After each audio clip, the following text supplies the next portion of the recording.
मतलब उनका चाचा भज गए मतलब भज गए ते साकू।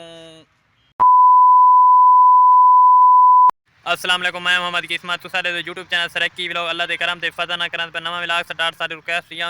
सारे चैनल को मार जल्दी जल्दी सब्सक्राइब लाइक ते शेयर ते दोस्तों ना शेयर कर गिनो। आज का मजेदार वीडियो शुरू वीवर तो ई प्यारी लोकेशन आज का व्लॉग स्टार्ट सारे चैनल को लाजमी सब्सक्राइब मार गिनो। आज के पैसे मतलब व्लॉग स्टार्ट ना करें पे आज के पैसे वेले मुंडे के बारे कही गाल नहीं वेला मुंडा मतलब वेले मुंडे चाचे दे वेले मुंडे के बारे मतलब मैं टॉप पर वीडियो ना बनावा वीवर तो अगे माहौल लिखे रहना मसरूफियात जेरी होंगी और लिखा वाला मतलब मेरे दोस्त शारे आके वहाँ गए तू ही टॉप अप से वीडियो बड़ा छोड़ क्यों ना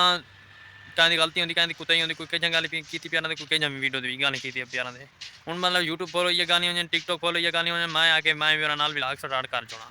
वीवर वेले मुंडे से वेला मुंडा दे बेकन चाचा खपते चाचा आते बेकन वेला मुंडा खपते हूँ हकीकत क्या है तो गान मतलब ईद गान हाँ वीवर भला मैं बहुत सारे वीवर कमेंट दी पैन ईद वेले मुंडे की वीडियो के उनके तुसा फैसला मतलब जेरा मुकदे जिमें मुकदे घर की मुका गिनो चार की मुका गिनो फैसला मतलब मुका गिनो मीडिया दौरे वीवर तो इस वास्ते मीडिया नान हो चीज़ा मतलब जेरे ये उनको पैसे दो जिमें है कि तुसा दे पे तो वेले मुंडे वीडियो देते हो तो उनके चाचे ने हूँ वीडियो देते हो तो इंशाल्लाह तो अज की वीडियो बड़ी खास थी बना लिए गान वाला ईद गान वीवर वाला अदालत गान फैसला मुकाए ने कि मुकाए ने कि ना मुकाए तो वीडियो देते रहते हो तो फैसला मतलब मुक गए हूँ जीत गए वेला मुंडा मतलब है फैसले वो जरा रिपोर्टा मरोटा तो ई आई तो आई तो मतलब उनका चाचा भज गए मतलब भज गए तो साकू मतलब ये वीडियो बनानी नहीं चाहिए टॉप अप सारे व्लॉग होने चंगे चंगे खास खास व्लॉग होने इंशाल्लाह अस अगू तो थोड़ी कामयाबी तो सारी कामयाबी है ना सारी सपोर्ट सारी कामयाबी बढ़ थे इंशाल्लाह इन व्लॉग को लाजमी देखने पूरा वाह करने ते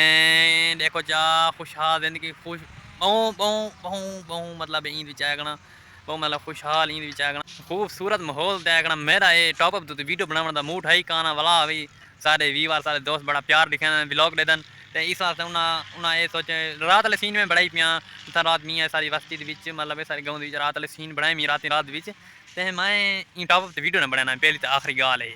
भला मेरे को दोस्तों रिक्वेस्ट की थी वहाँ टॉप अप वीडियो बनाई टॉप अप तो भला मैं टॉप अप वीडियो बनाई मैं इंशाल्लाह तो अज की व्लॉग अच्छा लगे तो चैनल सब्सक्राइब लाइक शेयर दोस्तों ने शेयर कर चुने लाजमी दसन जी हकीकत होंगी जरा कमेंट लाजमी दसा करो भला मिलेंगे नवे वीडियो। अल्लाह हाफिज़।